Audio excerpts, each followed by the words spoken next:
topics, new classes, new material. We develop lots of curriculum together.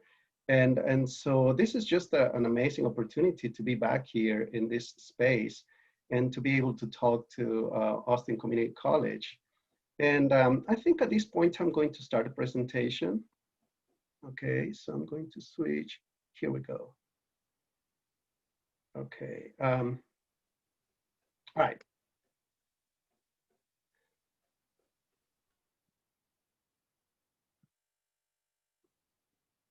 All right. So, okay, now we're sharing. We're sharing this presentation. I was really excited when I got this invitation from Dr. Cedebaca Cruz to give this talk on slavery refugees in the United States-Mexico borderlands. This is a topic that fascinates me.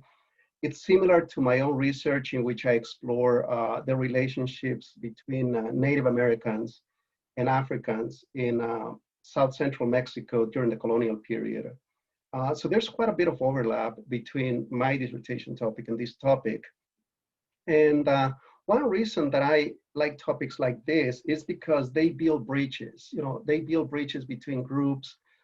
In this very, very specifically, I even designed a course that I taught at one time, the Underground Railroad to Florida and Mexico, the summer of 2018. And my explicit goal was to build bridges between Latinos and African Americans at Lone Star College, to show that we have a common history, that we have a lot in common, and also that we are deeply related. African Americans, in many cases, they can trace their ancestry back to Native Americans. Latinos also trace ancestries back to Native Americans and to Africans. So that's one point that I want to talk about today. And I'm going to also share some of the literature here that I have used in the past. This book by Matthew Restall and Ben Vinson is a great primer to begin looking at this topic, the topic of Blacks in Mexico. Most people believe, or many people believe, that in Mexico, when you find an African population, that it's mostly concentrated around here. Okay, Acapulco, yeah, sure, there's lots of black folks around Acapulco. Veracruz, yes, of course. And then we have the Black Seminoles up here in the north. Well, the reality is different. The reality is that during the colonial period, the Spanish brought about 200,000 enslaved Africans to Mexico. That is about the same number of Spaniards that came to Mexico during the colonial period, 1510 to 1810, roughly. 1510 to 1821. So Mexicans trace about an equal amount of ancestors, of their ancestry is about equally Spaniard as it is African. The majority of the African ancestry, however, goes back to Native Americans. You know, the average Mexican, if you are to take one of those ancestry tests, will show you that maybe your ancestors were probably about 70% Native Americans, and then you have maybe close to 10% African, close to 10% European, and then maybe 10% other. So by this point, the point I'm trying to make is that Latinos, we trace much of our ancestry to Africans. We have a lot in common. We have African ancestors. Me personally, I am from this area near Celaya, Dolores Hidalgo, which was very notorious during the colonial period for its silver mines. And the Spaniards used enslaved Africans to work in silver mines. And these are some of my ancestors. Something that makes the Spanish world different is Catholicism. And Spanish Catholicism, as it was practiced, acknowledged acknowledged the humanity of Africans, acknowledged that they had souls and therefore could go to heaven. And so in a way, this is, in an insidious way, the Spaniards built this ideology where, yes, we are all equal in the eyes of God and we will all be in heaven together. However, in this life, we're not. So the Spanish built this caste system where people born in Spain were at the top of this hierarchy. And then at the bottom, you have indigenous people and African people at the bottom of this hierarchy. the indigenous population of Mexico was really decimated through warfare, famine, and especially epidemic diseases brought by the Spaniards from around 25 to 10 million people at the time of Spanish contact, down to only about 1 million, only 100 years later. So the native population of Mexico was also terribly decimated. However, 1 million still remained, and only about 200,000 Africans and 200,000 Spaniards came, and which meant that the population of Mexico still remained mostly indigenous as to this day. Africans learned that the Spaniards took slavery as being dependent on the condition of the mother, like in colonial North America. And many African men especially, sought spouses, they found spouses in native women. And so many of the descendants of these African men came through native women. And this is a casta painting, the negro y china of a black man. The negro y India, of a black man and an Indian woman comes cambuja, which is a black Indian. And now, these are colonial terms, and what this painting represents mostly is that the population of Mexico very soon became mixed, because the Spaniards also, most of the Spaniards that came, and most of the Africans that were brought against their will, were males. And they found indigenous women through whom they had descendants. And so this creates the population of Mexico during the colonial period, which is mostly mixed, but predominantly Indian and African and Spaniard. Now we're going to move to Florida, because Florida is the first major underground railroad in the United States. Okay, at this time, Canada becomes part of the Underground Railroad, mostly after independence. This is long before independence. The Spanish began exploring Florida in 1513. They established a foothold in 1565. And they claim Florida for themselves from 1565 to 1763. In 1763, at the end of the 7 Years' War, they lose it to the British, but they take it back in 1783 at the end of the American Revolution. And then they lose it to the Americans when Andrew Jackson conquers this area. Andrew Jackson invades Florida and takes Florida from the Spanish in 1821, and that's when he becomes part of US jurisdiction. But you can see how, for the most part, Florida was under Spanish claims for most of the colonial period. And I'm going to introduce some of this literature that is very pertinent. By the way, this is based on a class that I taught, so my knowledge comes mostly from published material. But I also want to acknowledge somebody in the Austin area whom I thought would probably join us today. So Maria Esther Hamack, if you happen to listen to the recording, hey, greetings and kudos for the work you're doing. This is Maria Esther Hamack. She's at the University of Texas at Austin, and she's writing a wonderful dissertation, a comparative study of the Underground Railroad to Mexico and to Canada. And by the way, she spoke at one of the Austin community colleges 2 years ago. But yeah, my knowledge of this comes mostly from the literature, and these are some of the major books that you find on this topic: Jane Landers, Black Society, Matthew Clavin, Aiming for Pensacola, and Robert Goodwin, Crossing the Continent. Getting back to the Spanish, okay, and the Spanish began exploring this region in 1513. For the first 52 years or so, they cannot establish a firm foothold. They land, they get washed up by hurricanes. Indigenous people fight them back and defeat them over and over again. However, all those explorations between 1513 and 1565 do one thing, and that is spread epidemic diseases. So the population here of Florida, the indigenous population, is decimated by these epidemic diseases. By the time the Spanish established the first permanent foothold, which is San Agustin here in Florida, by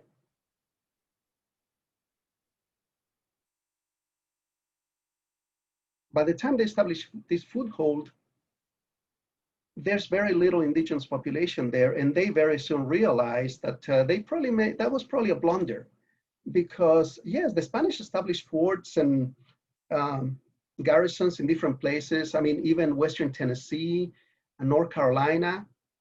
But the English began settling here in Virginia first in 1607, and then later in the Carolinas in 1663. And the English pushed the Spanish back.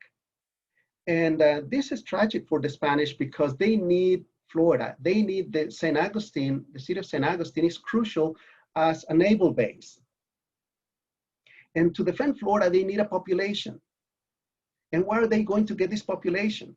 The native indigenous people is mostly decimated. There are few who remain. So what they do is that they entice indigenous people that are being pushed by the encroachment of the English. They establish alliances with them, and they populate, especially the area of northern Florida, with Muskogean-speaking groups like the Creek and others, who are going to defend Florida from English attacks. And then they also begin enticing fugitive slaves who are going to come to this area, join the Creeks, and well, join the now called Seminoles. So all these groups, all these indigenous groups that come together become known as Seminoles. And then the African people who then join them become known as Black Seminoles. And for all intents and purposes, these people are mixed, okay? They intermarry all the time, like that's what humans do. We intermarry all the time. And so here you have the Black Seminoles and the Seminoles who are going to become crucial in the defense of Florida. And here I want to just acknowledge also, you know, another historian, Matthew Clavin, who wrote that book, Aiming for Pensacola, and he wrote a quote, "Bonds people who fled from the colonies and territories that became part of the United States or tried to escape from the Republic itself routinely exploited international rivalries and crossed international boundaries to be free." What this means is that people have agency, okay? Yes, slavery is cruel and it is indescribably inhumane and evil. But people somehow, this resilience in humans pushes us to claim our humanity and to claim our freedom. And that's what many of these enslaved people are going to do. Many of the people that came to Florida use rafts like this one. This one is actually from the time of the Civil War, but it portrays the way in which many of these fugitive slaves escaped North America and came to and established themselves in the coastline and then of Florida, and then populated Florida. And there were some of them that were very, very remarkable. One of them, his name was Francisco Menendez. And Francisco Menendez was an enslaved man that was born in Central Africa. No, I'm sorry, West Central Africa, Central Western Africa, in Senegambia in the 1690s. He was enslaved. In the 1620s, he escaped enslavement and came, and for a long time he was with the Seminoles. And then eventually he found his way to St. Augustine. He became the captain of the St. Augustine militia. And he himself repelled at least 2 major attacks by the British who sought to conquer Florida. So he becomes the captain of the militia, he becomes free, and he becomes a very, very important, actually the most important person in Spanish Florida at this time, between the 1650s and the 1670s. And his name is Francisco Menendez. Eventually, the Americans, one of the reasons that Andrew Jackson conquered Florida, he attacked Spanish Florida, was because he could not stand the idea that Africans could claim freedom and equality before the Americans. So Andrew Jackson invaded Florida in the 1820s, in the 1810s, and actually conquered it for the Americans in 1819. The treaty became effective in 1821, so Florida now becomes part of the US. And it is at this time that we are going to encounter another major character. His name is Juan Caballo, or John Horse. John Horse is one of these Seminoles, one of these Black Seminoles that are fighting And we're going to talk more about him in a few minutes. Now let's move to Texas. And when it comes to Texas, there's a very important book out there that I really recommend. It's called Seeds of Empire by Andrew Torget, Cotton Slavery and the Transformation of the Texas Borderlands, 1800 and 1850. The information that we get from this book is very, very important because it shows how the Americans, they come into Spanish Texas and they bring cotton with them. And with cotton, they bring slaves. And they are going to clash with the Mexicans that at first allow them to settle and somehow tolerate the institution of slavery, but eventually the Mexicans are going to try to crack down and enforce abolition and enforce emancipation. And the Americans are going to respond by fighting a war and declaring their independence from the Mexicans. But before we get to Texas, let's talk about the Louisiana Territory. Okay, it's this huge swath of land, and it was mostly inhabited by Native Americans. The European powers that claimed they were mostly the French claimed this territory until 1763. In 1763, at the end of the 7 Years' War, they also lost it to the Spanish. So the Spanish claimed this space for a long time until 1803. In the 1803, Napoleon conquers, well, Napoleon bullies the Spanish, reclaims Florida and immediately sells it to them. I'm sorry, reclaims Louisiana and immediately sells it to the Americans. So now the Americans have a claim to Louisiana, and so it becomes harder for fugitive slaves here, for enslaved people to live in this region. It becomes harder, but the Spanish are still in control of Texas at this time. The Spanish are still in control of Texas, and you have all this, then what we would call maybe a middle ground or borderlands, where the Sabine River becomes the border between the French in the east and the Spanish in the west. I'm sorry, this is the Sabine River. No, this is the Mississippi. This is the Sabine River. So this area becomes a borderlands, and here in this region, many enslaved people from Louisiana, now under American jurisdiction, flee. They flee to these areas and they establish colonies. Then they establish colonies here, and we have some very important characters. And referring back to Maria Esther Hammack, the research that she's doing includes that of a woman called Mary Jean. Mary Jean escapes from Western Louisiana, Western Louisiana, into East Texas in 1790. Mary Jean comes to this place and she eventually makes it to San Antonio de Béjar. And in San Antonio, she claims her freedom and becomes known as Maria Juana. So it's no longer Mary Jean, it's Maria Juana. And Maria Juana, she petitions the Spanish authorities for her own freedom, and she becomes free. She becomes free under Spanish law because she argues effectively that she was abused by her master. And one of the ways that women in colonial Spain could claim freedom was when they could they could show evidence of being terribly abused by a master. And many of these women achieved freedom because they had children of the master, and the children themselves were evidence of the abuse that they had suffered. And so Maria Juana, Mary Jean, she comes to San Antonio, San Antonio de Béjar. Okay, this is a better map. San Antonio de Béjar right here. And she petitions the Spanish governor later, Manuel Maria de Salcedo, who helps her buy the freedom of her son, who is still enslaved in Western Louisiana. And in February 9, 1808, assisted by the governor of Texas, Manuel Maria de Salcedo, Maria Juana, formerly known as Mary Jean, purchases the freedom of her son, who comes to live with her in San Antonio.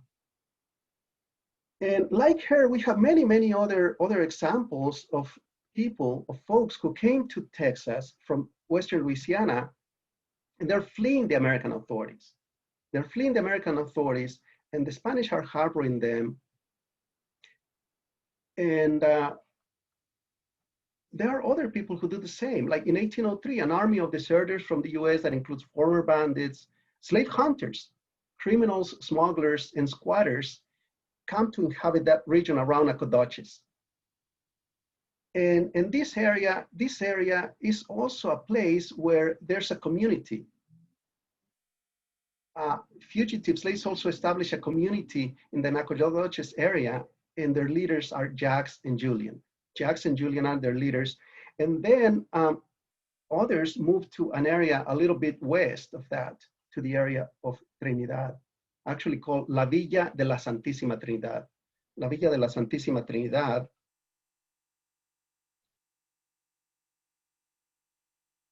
okay, wrong map. La Villa de la Santísima Trinidad right here, which is today known as Trinidad de Salcedo, because Governor Salcedo protected for a while a number of fugitive slaves that established themselves here. So here, this area around Nacogdoches, here's Nacogdoches, here's Trinidad, as early as 1803, are havens for slave refugees. And I want to use the term slave refugees, not fugitive slaves. And I owe this to Thomas Mareite. He's a Dutch historian who recently finished a dissertation. And he published a couple of articles. And the argument is very, very convincing. And it's an excellent argument, I think. And that is that if we keep talking about fugitive slaves, then that implies that these people are breaking the law. Okay, they're fugitives from the law. And of course, we are all about law and order, right? So therefore, these people are criminals. Or I could say, hey, they're illegals, right? These people are illegals because they're breaking the law.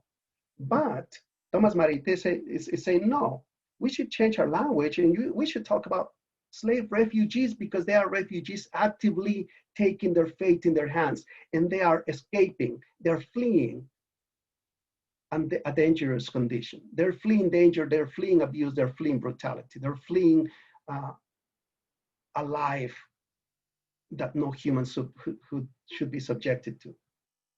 So these are sorry, I'm falling back into my own habits. These are slave refugees, and like them, there are many others. There are many other cases that we find in these areas. There's one that is very, very telling, and it also comes from the research of Thomas Marite, and that is that of Jean-Louis and Marguerite, who in 1812, they escaped from Western Louisiana, and they actually took a horse and a mule, and they made it all the way to La Bahía del Espíritu Santo, which is today's Goliad. Okay, all the way to Goliad from Western Louisiana in 1812, seeking the protection of the Spanish authorities. Now, I have to really, I take my hat off to Governor Salcedo because he's under tremendous pressure from the Americans. The Americans are threatening an invasion. They're threatening to come to Texas and just snatch all the African-looking people that they find and take them back to slavery. And Governor Salcedo is holding his ground. So then we have another very interesting case, and that is that of Marian, Richard, and Tivy. And they actually escaped in 1819, also from Western Louisiana. In late winter, 1819, Marian and Richard and Tivy. Marian and Richard, I'm not sure about the gender of Marian. Richard was a male, Tivy was definitely a female. They take 2 horses, a mule, and some food, and they escape from Western Louisiana. And they only make it to the Sabine River. And here, as soon as they cross the Sabine River, they turn themselves into Spanish troops. Spanish troops take them to San Antonio, and in San Antonio, Governor Salcedo makes a very wise decision. She ships them down to Monterrey. Why? Because the pressure of the Americans is so large that he's going to have to turn them in. So now the strategy is changing. And the strategies, we're going to see these strategies in the Mexicans later, where many fugitive slaves escape into border towns like Matamoros and Piedras Negras. And the ones in Matamoros, they're going to relocate them to Ciudad Victoria. Some fugitive slaves that cross the border around Laredo, they're going to resettle them in Monterrey. The ones that that come to Piedras Negras, they're going to resettle them in the Sabinas River Valley, near Nacimiento de los Negros and other places, near Ciudad Acuña, because this area is going to become very, very violent. Slave hunters, Texas Rangers, and also the Comanche are going to raid these areas constantly and capture people to sell into slavery. And by the way, the people that they capture to sell into slavery are not only those of African descent. They also capture indigenous mestizos and sell them into slavery into to the Cotton Empire that is to the west, Louisiana and later Texas. And to that, you know, I need to acknowledge this because this is a point that some people would like to discuss.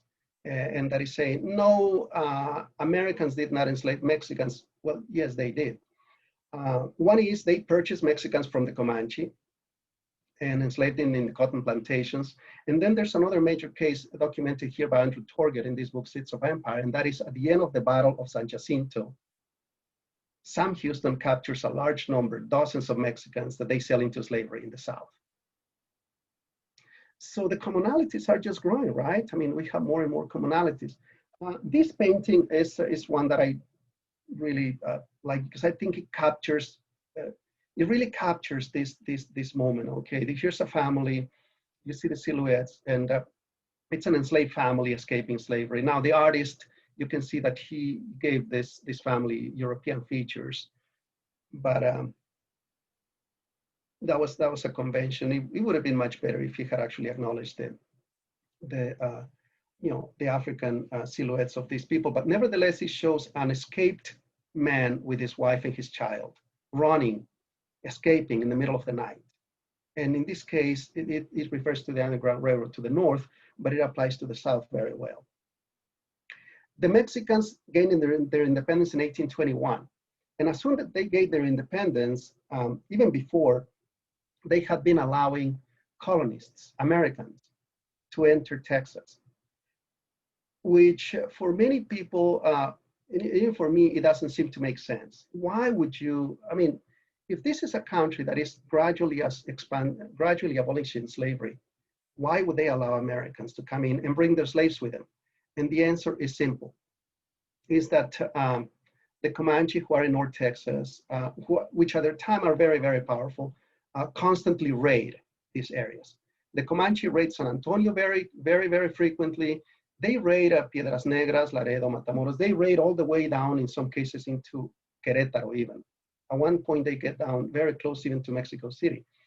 And for the Mexicans, they bring the Americans with the idea that the Americans will become a buffer. Look, the Americans are going to slow the Comanche down. And by the way, you know, it's not the purpose of this talk to demonize the Comanche. I think that there are major contributions that the Comanche have made to history, and they deserve a study on their own. And there's a great book out there by Pekka Hämäläinen called The Comanche Empire that I recommend. However, when we are talking specifically of fugitive slaves, and specifically of the Mexican settlements in Texas, the reality is that the Comanche raid constantly, and these communities are barely surviving. So hey, for the Spanish Mexicans in San Antonio, it's like, let's invite the Americans, and then the Americans will help us slow down the Comanche. Well, the Americans bring slaves with them.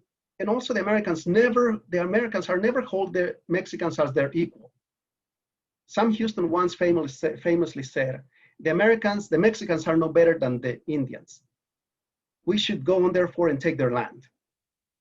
So what this means really is that the Americans eventually are going to push for the survival, for the existence of the institution of slavery against Mexican law. And the Mexicans are going to pass law after law. They abolish slavery. Slavery begins to disappear in colonial Mexico by 1790s. There are only a few thousands left, mostly because most enslaved people are claiming their freedom, and because the Spanish are finding another way for cheap labor, that is extending lines of credit to plantation workers. That way they become indebted and they become dead peons. They have to stay with the hacienda because they're indebted for life. And that to them is a lot more effective than slavery. So the reason why the Spanish began to phase slavery out are not necessarily out of the sweetness of their heart. They are pragmatic. But the reality is that slavery is disappearing. Most Mexican states abolished slavery by 1825. 1829, the new Mexican president, Vicente Guerrero, issues a decree abolishing slavery. They finally put it in the Constitution in 1839. The point is that the slavery is disappearing. And so when the Mexicans then try to enforce, and they do this when Antonio Lopez de Santa Anna comes to Texas in 1836, he makes this statement: there's a considerable number of slaves in Texas also who have been introduced by their masters under cover of certain questionable contracts, but who according to our law should be free. Shall we permit those wretches to mourn in chains any longer in a country whose kind laws protect the liberty of a man whose distinction of caste, without distinction of caste or color? And Santana is probably the most demonized person in Texas history. And so this once again brings me to that book by Torget and then other literature. And that is that most of what is said of Santana is true. However, one thing is also true, that the main purpose for his attack on Texas, which is not an invasion because Texas is still a part of Mexico, is to enforce the abolition of slavery, which the Americans defiantly want to hold on to. And Santana is going to lose the war. And when he loses the war, then the place of refuge is going to become Mexico. And one of the first people who flee to Mexico is actually Joe. This is an advertisement from the Telegraph and Texas Register. By the way, it's online. You can find it right here. Well, actually, you can find the whole newspaper. You have to zero in, find the right page, zero in, and this is a screenshot. Joe was the slave of William Travis. At the Alamo, Santana let him walk away with his life, along with all the women and children that were at the Alamo, at the Battle of the Alamo. So he's one of the survivors of the Alamo. 1 year later, exactly 1 year later, after he survives the Alamo, he runs off to Mexico with a Mexican and 2 horses. They take 2 horses and they run to Mexico and they never find him. And like many other vignettes, the other vignettes that I have been showing you, we don't have the whole story of any of this. We have a document that, like with Joe, we have 3 newspapers advertisements that tells us that he's gone. But we don't know what happened to him. So the evidence is very, very sparse, but we know that this happened. We just don't know what eventually became of him. So he escaped, and this is an ad on the Telegraph and Texas Register dated May 26, 1830, well, May 21st, 1837. And then there are several others, but he's never recovered. The Mexicans lose a lot of territory to the Americans. They lose Texas in 1835, and then they lose the entire Southwest in 1848. And then something important becomes here. The Mexicans lose the war. They lose the territory, but they are going to keep welcoming fugitive slaves for many reasons. One is moral outrage at the Americans for practicing this institution, but another one is holding the moral ground. Yes, you won the war. Yes, you beat us. Yes, you took half of our territory, but you are a slave society, and we are not. So we are going to welcome your fugitives. And by the way, okay, I'm going to fast forward and just make some final remarks. I don't know, how much time do I have left? Maybe. I still have about 15 minutes. I have about 15 minutes. Okay, well, I will still try to fast forward. Let me see where I am. Oh yeah, well, we're actually doing very well when it comes to time. Okay, so here, when it comes to the Underground Railroad to Mexico, we don't have many books that specifically zero in on that, but we have some excellent ones. Rosalie Schwartz in the 1970s. In the 1970s, in 1974, Rosalie Schwartz wrote Across the Rio to Freedom. Then, only 3 years ago, in 2017, James David Nichols wrote this book, The Limits of Liberty, which contains 3 chapters on the Underground Railroad to Mexico. And then this one that we are very excited about by Alice Baumgartner, South to Freedom, Runaway Slaves to Mexico in the Civil War. This one is not out yet. This one is going to come out in about 30 days. This one is going to be released. So of course, I already pre-ordered it. It's going to be in my mailbox, hopefully by November 12th or so. But this book specifically, this is the first major book length study because Rosalie Schwartz is about 90 pages. So it's a short book. This is a larger book, around 400 pages, specifically on runaway slaves to Mexico, as she calls it, and the road to the Civil War. And she was reading some articles. So the argument is very interesting. The argument is that the Americans were so angry at the Mexicans harboring their slave refugees that eventually, that's why they invaded Mexico, but that this played a major role in the Civil War also. That is, the Southerners wanted a guarantees from the national government. Southerners wanted the national government to guarantee to force the Mexicans to surrender. The Mexicans never did, and they just wanted to break up with the national government. Look, this national government is never going to help us recover those slaves that flee to Mexico. Now, how many slaves fled to Mexico? We don't know the exact numbers. Rough estimates vary, but right now the consensus is that maybe about 4,000. 4,000 in the space of about 60 years, from less than 60 years, in the space of 30 years, 1836 to 1865, about 4,000. Now, you see newspapers in the US and some of the literature, some of the sources say that it was up to 100,000. So there's a high estimate out there. We don't know exactly what the number was, but it was in the thousands for sure. Thousands of them fled to Mexico. You know, if you want to find a source, this is a great book by Frederick Olmsted, and it's I found it on PDF through Google Books for free. It's actually everywhere. You can find it Google Books and many other places. And you can find the PDF for free because the book is well over 150 years old. Journey Through Texas. Frederick Law Olmsted travels through Texas, and he collects all these stories of people who talk about fugitive slaves. Better yet, he documents the slave refugee communities. Slave refugee communities in Matamoros, slave refugee communities in Piedras Negras, slave refugee communities all across the Mexican border. And also how the Texas Rangers are constantly invading Mexico to recover these people. And when they invade Mexico, they don't ask around, are you a former slave? No, it's more like you look dark and because of your hair and the color of your skin, you can be enslaved in the US, therefore we're going to take you. Which is the way that slavery is enforced in Texas. It's in a very corrupt way. Many people, many dark-skinned people are constantly arrested and taken to a justice of the peace who declares them to be fugitive slaves. And so you have lots of people that are kidnapped in the North, free blacks that are sold into slavery, sailors who land in Galveston and other places, and they're captured and sold into slavery. But Olmsted captures this in a very, very compelling way. And it's one of those sources that's out there. And here, I just wanted to share these maps because this shows, you know, like the distances that the Mexicans sometimes move the fugitive slave communities. There was one here in Matamoros, okay, across from Brownsville.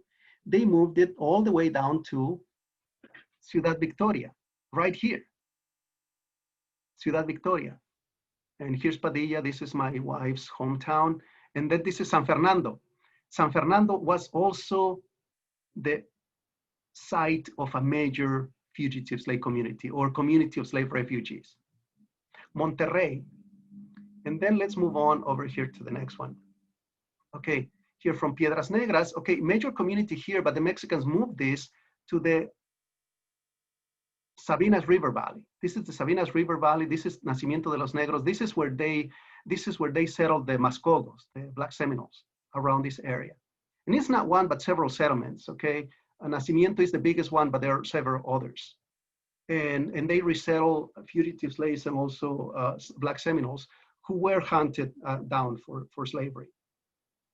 And then we have many other very, very interesting cases, like this one here. This one is just fascinating. This one is Andres Dortola. Okay, Andres Dortola, he escaped from the US and he reached Guadalajara. That's way down in southern Western Mexico in 1825. And so you see that some people, and the argument that historians make, why did he go all the way to Guadalajara? Why didn't he stick around other places? Well, because he wants to get as far away from the Americans as he can. So there was another one that came to Querétaro. Okay, we have another character that we really like, and that is, his name is Francisco Dupoy. Okay, Francisco Dupoy is just fascinating. In 1825, he fled New Orleans, and we don't know how, that he probably absconded himself in a ship, and then he actually made it to Veracruz, and then in Veracruz. There in Veracruz, he served in the Mexican military, starting in 1825. In 1845, we find Francisco Dupoy in Tampico, defending Tampico against the US invasion. So he's fighting the Americans. In 1857, in Querétaro, he finally becomes a naturalized citizen. So this is a lifetime, 22 years living in Mexico. And here we owe this to Sarah Cornell, who makes this argument that, yes, the Mexicans welcomed African Americans, but they did not become citizens immediately, because the Americans put tremendous pressure, especially after 1845. The Americans put tremendous pressure on the Mexicans not to allow these people to become citizens, until finally in 1857, President Benito Juarez had enough. He said, forget the Americans. These people are going to become citizens. And this is when Francisco Dupoy becomes a citizen after serving in the US Armed Forces for 22 years in several campaigns, including the defense of Tampico against the Americans. Other groups that were major. Remember, we talked earlier about John Horse, Juan Caballo. Juan Caballo was a Black Seminole. This is a book about Ken Porter's wrote this book about the Black Seminoles. That picture is not Juan Caballo, it's one of his descendants. But Juan Caballo was a Black Seminole from Florida, and he's fighting all these wars against the Americans. The Americans want to capture them and re-enslave them, and he accepts a treaty with the Americans. And so they resettle them as a small tribe in Oklahoma. They resettle a number of Black Seminoles led by Juan Caballo in 1838. He resettles in Oklahoma. However, Oklahoma is really, really hellish because they are constantly being hunted down by slave hunters. And then finally, in 1848, the US Attorney General declares them to be fugitive slaves. In other words, the Americans renege on their treaty. They said, no, we never should have signed that treaty. You are fugitive slaves. 1848. So Juan Caballo they have this problem that now they're being hunted down to be sold into slavery. And he and Wildcat, Juan Caballo leads a band of Black Seminoles now to Mexico. And they make it to Mexico. They don't fight their way down to Mexico. They try to sneak because they are being chased by Texas Rangers. And they make it to Mexico in 1850. And at first, and they establish several settlements, okay? One here in Piedras Negras, and then others like in Nacimiento and Ejido Morelos and Musquis. All of these areas are Black Seminoles, what are known as Mascogos. And these peoples are, the Mascogos today, they are recognized as an indigenous tribe in Mexico. And this is a documentary, it's really great. If you can acquire, it's a little expensive. I think Amazon is selling for like $150. But then it might be available, I don't know, through the publisher or somewhere, but I have used it in the classroom. And it's a documentary about the Black Seminoles in northern Mexico. The Black Seminoles are another group that makes it to Mexico, but and they live in Mexico, and they become known as an indigenous people. An indigenous people, but they are the result of this mix of Africans, indigenous people, and now Mexicans, because of course they intermarried with the Mexicans.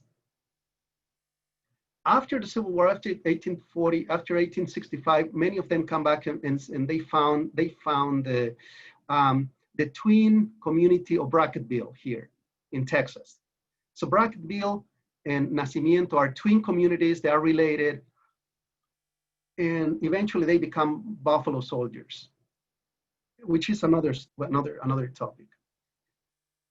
So what happens to this, and we have many other examples, but I think I'm going to make a remark here about what this means, and then we'll have time for another example. And that is that these people did not disappear. These people are with us today.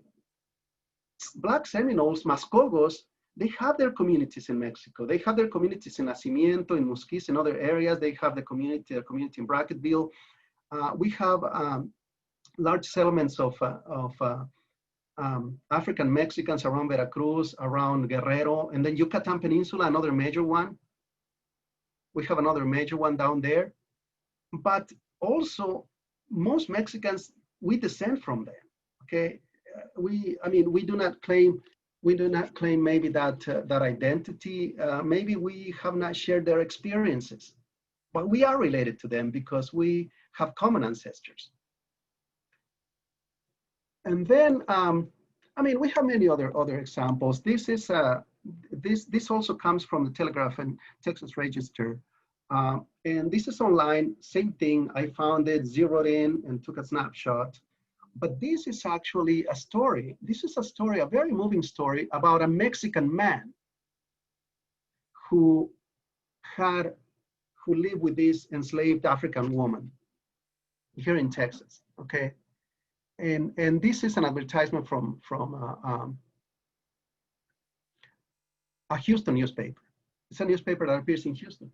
So he's living in this common law union with an enslaved woman, and they escape together, and they're captured. And of course, the first thing that the slave hunters do is return the horses that they took and the slave woman to their master, and they lynch the man. So they lynch this Mexican man because he's stealing his wife to Mexico. And then they followed up by capturing another Mexican man who was near San Felipe, which is today's Austin, near Austin, who was near a plantation. And they captured this other Mexican just for being Mexican. And they cut off both his ears and deport him to Mexico. Because, hey, he's hanging around a plantation. What is he doing here? Maybe he wants to talk to slaves and run them off to Mexico. Because many Mexicans were doing that. Now, enslaved people also, they had agents. In many cases, they saved money. They saved a lot of money, up to like $100, which by today's standards is about $3,000. That's a lot of money that somehow they collected. And they, in some case, they talk to their Mexican friends and say, will you take me to Mexico? I will pay you. Take me to Mexico. And then we have this other network that is very interesting. That is of Mexican plantation owners who work with the equivalent of coyote, saying, recruit me some plantation hands, some workers. Well, we can find slavery refugees. Okay, yes, I'll pay $200, up to $200, which in today's money is about $6,000. I'll pay $200 for each young slavery refugee that you bring me. And slavery refugees would take that deal because what they have to do once they get to those Mexican plantations is work that they're dead off, which might take years, many years. But even if they're going to work off that debt, which is like indentured servitude in a way, they have a hope that one day becoming free. But then the opposite is also true. American plantations are recruiting large numbers of Mexicans. There's a, hold on. Oh yes, 1840s, same decade. There's a cholera epidemic that devastates the plantations in the South and kills off many slaves. And plantation owners are desperate and say, recruit me some Mexicans who can, and I'll pay them. And so you have this two-way flow in which Mexicans are coming to the US to work on plantations. But in that moment, they're also forming networks with slaves, and in some cases, collaborating with them, plotting and fleeing together, making it to Mexico together. And there's a very specific case of a plantation in plantations in Arkansas, in Louisiana, and Mississippi. One, the Butler Plantation in Iberville, Louisiana, where in the 1850s, in Iberville, Louisiana, the planters recruit hundreds of Mexicans to come to work alongside the slaves. They're working side by side. And when people work side by side, they form relationships. And many of the cases of African slaves that fled during this time are couples, young Mexican man and his enslaved girlfriend who fled together. And many are caught. So this is like an interesting network. And there are other people that also aid fugitive slaves. There's the case of Native Americans. There are the cases of Germans also around New Braunfels and other areas. And also you have something more obscure, more sinister, and that is people who pose as agents of this informal underground railroad and approach Black people, approach enslaved people and say, I will take you to Mexico. Where reality, what they want to do is capture them, take them somewhere and then sell them. In other words, they're stealing slaves from one location to resell them in other areas. And I mean, there are many, many other cases. I'm not going to go through all of them, I think. We have had maybe discussed enough examples. I think the final remarks that I'm going to make, okay. I think the final remarks that I want to make are that these people, okay, people took their fates into their hands. Fugitive slaves did not wait around for freedom to come from above. They did not, yes, the role of white allies is very important.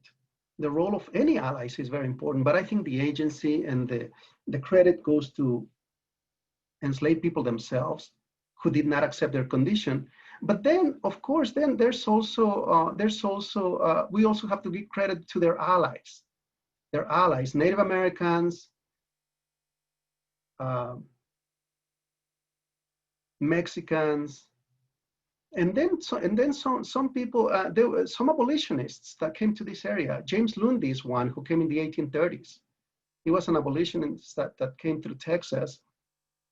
And he documented the area, and he came to look at Texas, and he decided that Texas, that the institution of slavery was beyond cruel in Texas and everywhere, and that who acknowledged that Mexico was maybe a place where fugitive slaves would find a home.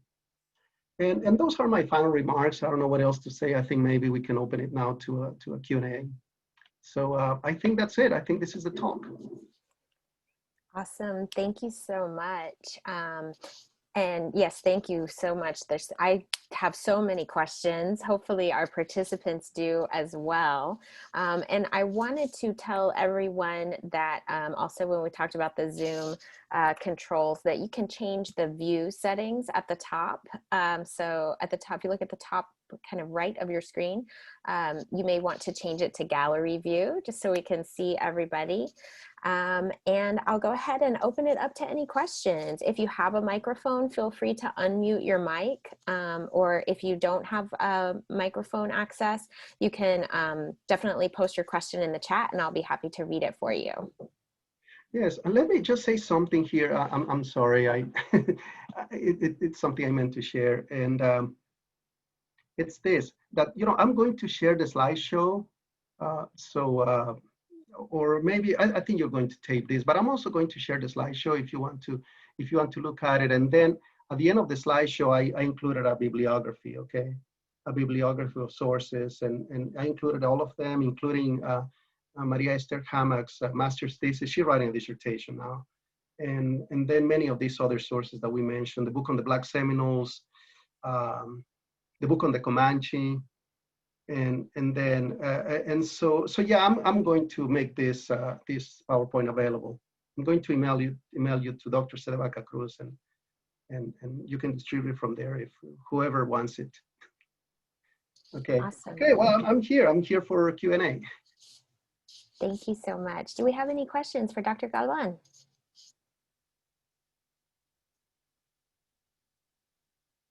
Or maybe something from the chat. If there's something in the chat. I'm sorry. Go ahead, Donna. Hi. I didn't realize after listening to your information, it really brings together what I gone to Houston, and I actually visited the Buffalo Soldiers Museum. Yes. And what you said kind of bring it all together. It makes sense. So now I want to revisit that museum because there's more information to know. You know, there's a lot of knowledge that you provided us. Thank you.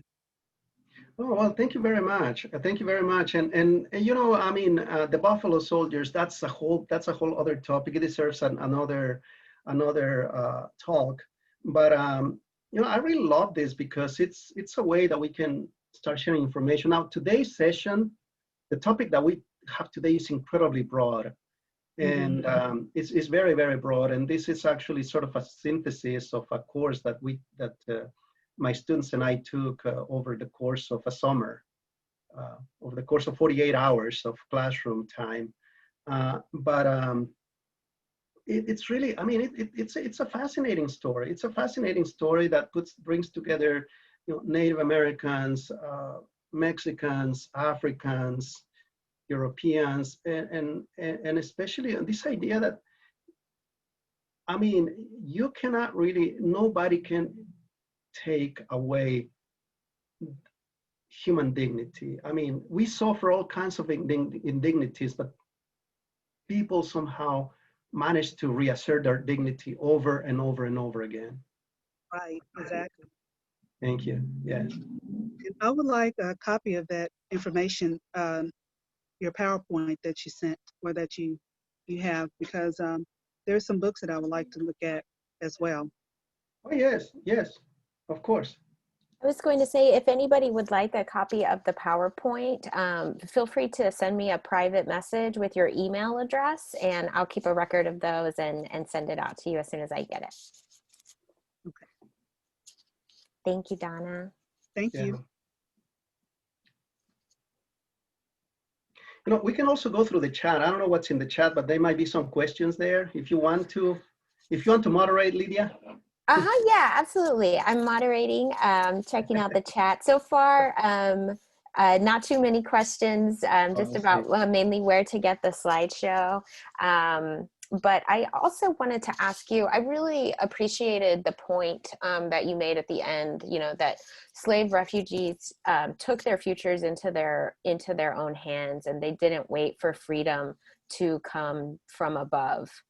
And throughout your talk, I just kept thinking back to today, you know, and that we think about refugees of a different kind, right? Immigrant refugees from the South that are criminalized, right? And that there are just so many similarities. Like before, you were talking about that there was a movement to repatriate slaves from Mexico back into the US, right? Or from Spanish settlements back into the US. And we've seen similar kind of repatriation movements of even Mexican Americans, right? US citizens who have been deported to Mexico in different times. And so I was just, as you were speaking, I was just hearing some of these similarities and thinking about how close our communities are in historical experience. And I just wonder if you could speak to the relevance of that now for our current, like for the Black Lives Matter movement, for immigration movements and things like that. Like what is our connection today, and why is it important to know this history? Yeah, well, it is very, very important, because I think we especially, this is especially true of the United States. Not all countries are like that, but in the US, we we are really good at practicing historical amnesia. And that is, there's no history because it's inconvenient. We like this glorifying narrative of I mean, yes, we came, we founded this country, and we are all about freedom and liberty and this and that and democracy.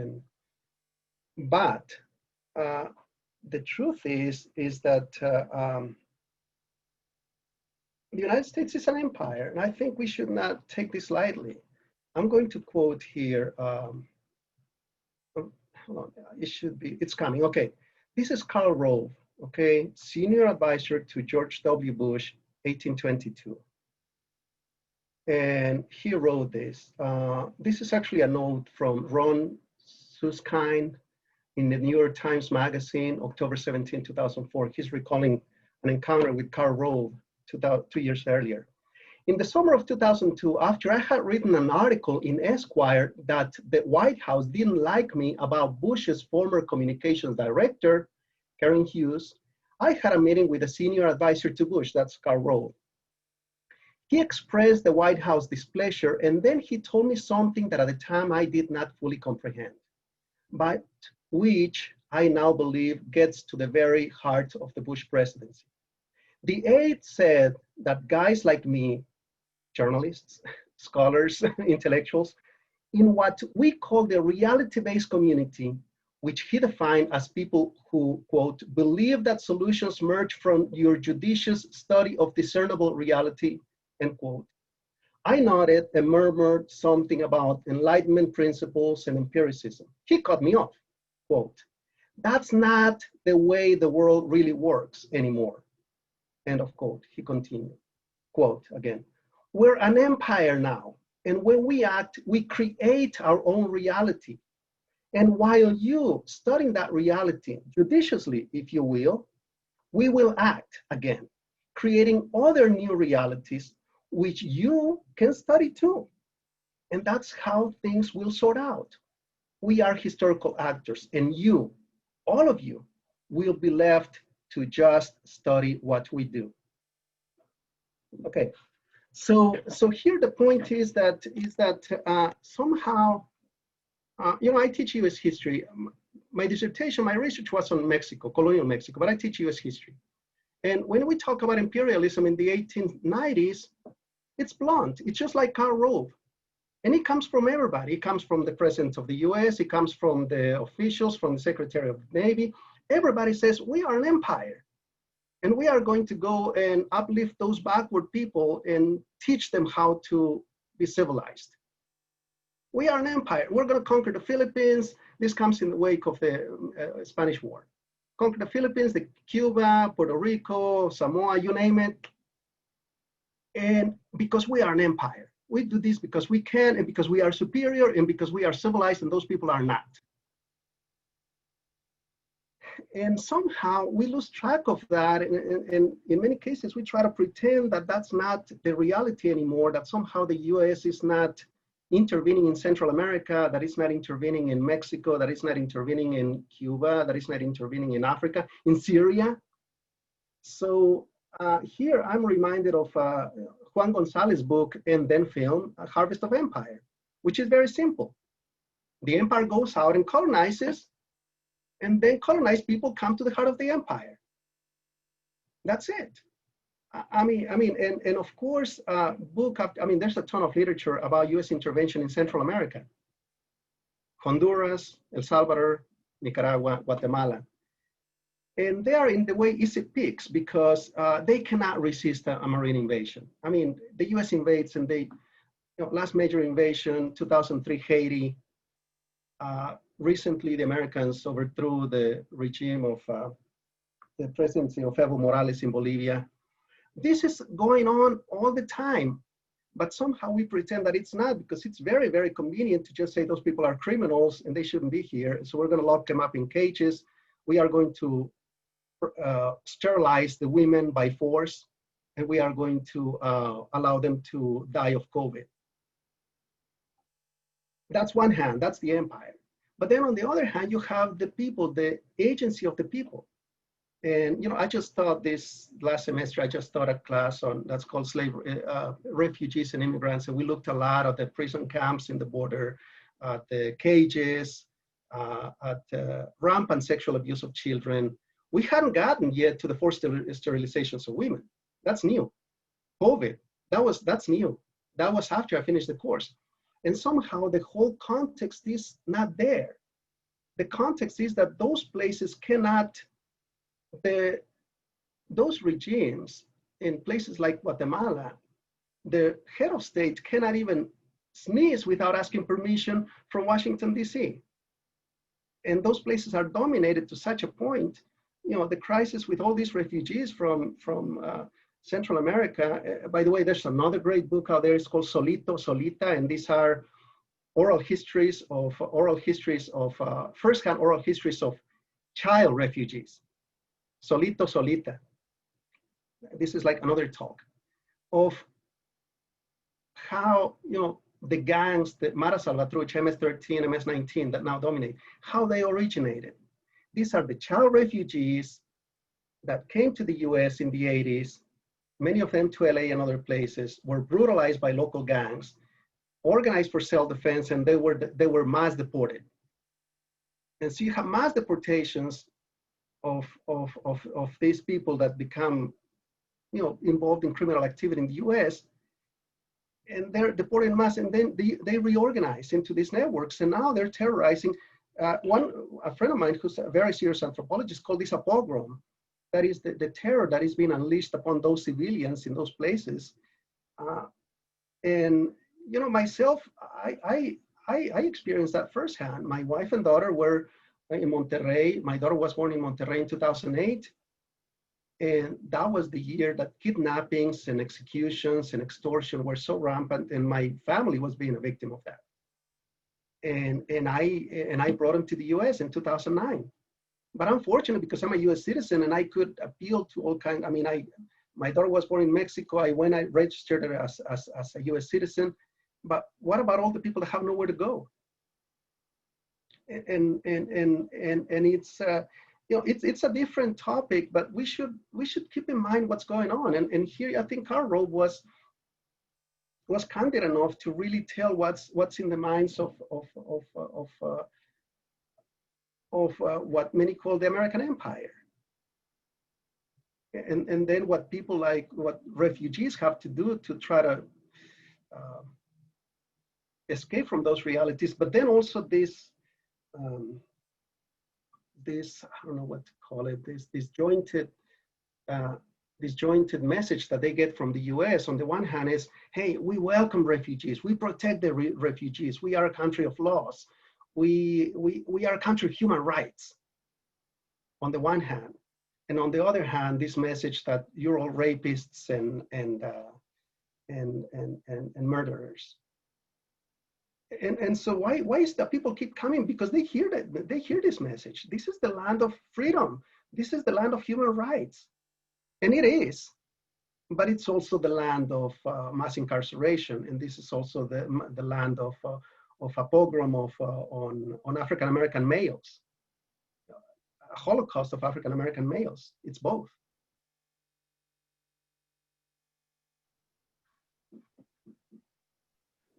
Thank you. Yeah, I'm reminded of a line that I don't think he is the one that came up with it, but one of my favorite authors, his name is Luis Alberto Urrea, said at a talk before that, there is no them, there is only us. And I think about that a lot right now with that. It seems very often like different groups of people are all competing for resources. But really, we do have the power to reframe that story of that we're competing for a few resources, to recognize that actually we've always already been sharing, resources, and that we can be in solidarity with each other, and that we have this shared history and shared experience as well. Yeah, thank you. Yeah, thank you. It is, it is very inspiring to see, for example, that the overwhelming, I mean, the massive Latino presence at the Black Lives Matter movement. And in some cases, I mean, we can get, I'm going to speak about academia, okay, a little bit. In some cases, I have, I have a record of having been in different institutions, and sometimes it's so hard to collaborate in academia. It's so hard to collaborate, to do anything. And it's, but then it's refreshing to see that in some cases, like Black Lives Matter can be an example of how we can collaborate, because uh, police brutality and mass incarceration, yes, it targets, the biggest target is African-American males, but it targets Latinos in disproportionate numbers. Uh, Police killings target Native Americans. Actually, Native Americans are relatively more likely to be victims of police brutality. What happens is the percentage of the population is much smaller and they don't get as much press. Mhm. And this is not to minimize what happens to other people, but what I'm saying is that Black Lives Matter and these other movements are really inspiring examples of how we can collaborate. Yeah, thank you. Thank you. And that is a perfect segue for me to talk a little bit too about the sponsors of this Plática, this talk. And we come from, I have my colleague Corey here with me, who is the program coordinator for African and Africa Diaspora Studies. And I invite you to say a few words to Corey if you would like. And I realized I didn't introduce myself. I'm Lydia Cedevaca Cruz. I'm the program coordinator of Mexican American Studies. And both of these programs are part of a department at Austin Community College called Interdisciplinary Studies. So we have, this is our website. I'll put it in the chat as well. And you have, we have 5 major degrees that you can apply to, and you can find more information about all of them here. Mexican American Studies also has a field of study. So if you are in a career and technical education field like the health sciences or business administration or anything like that, but you want to take some courses in Mexican American Studies, you can also stack your credentials, stack your certifications by pursuing the field of study as well. And so I want to just share this with you because I do see interdisciplinary studies and all of these 5 programs, so African and African Diaspora Studies, American Studies, Global Studies, Mexican American Studies, and Peace and Conflict Studies, as really breaking down some of the barriers that Juan just talked about. So as Juan said, sometimes in the academic world, it seems like we are competing with each other when really there are so many opportunities for collaboration. And the Interdisciplinary Studies Department and all of those programs in general really bring together different fields and show like how we're talking with each other and collaborating with each other and some of the shared experiences of all of our work. So I just put the link to that department page in the chat for you. And Corey, did you want to make any comments about the AADS program? Sure. And I'm fairly new to the department, so I'm still getting things kind of settled and organized, but I definitely want to take this moment to thank Dr. Galván and the work that he does, because I too realize how crucial it is for us in academia to continue to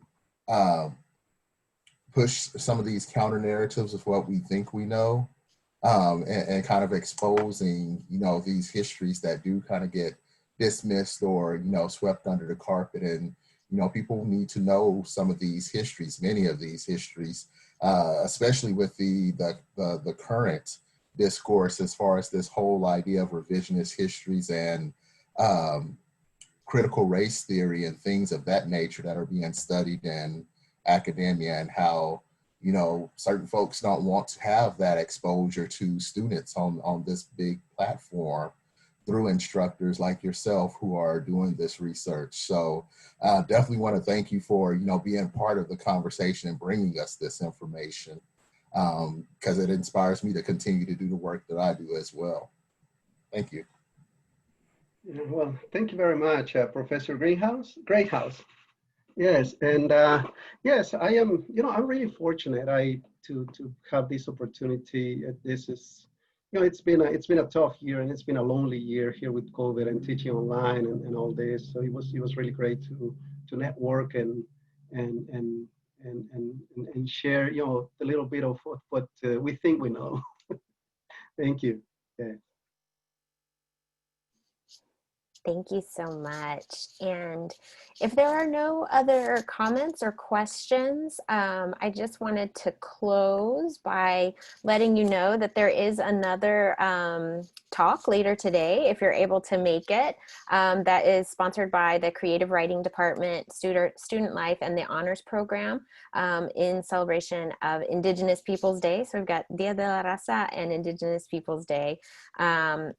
And so you can register for this talk by going to austincc.edu/mysl. And so it's going to be with a conversation with Stephen Graham Jones, who is the award-winning author of Mapping the Interior and The Only Good Indians, which I think became a film called The Only Good Indian. But so this also promises to be an excellent talk. And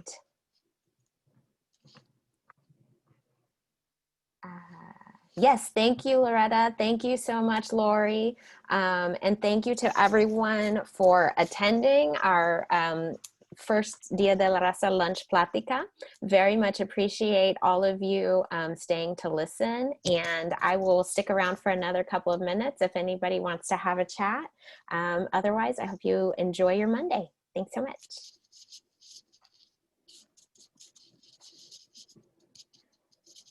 Bye, everyone.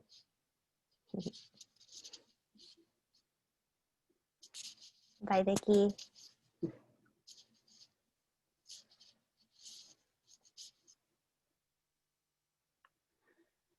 All right.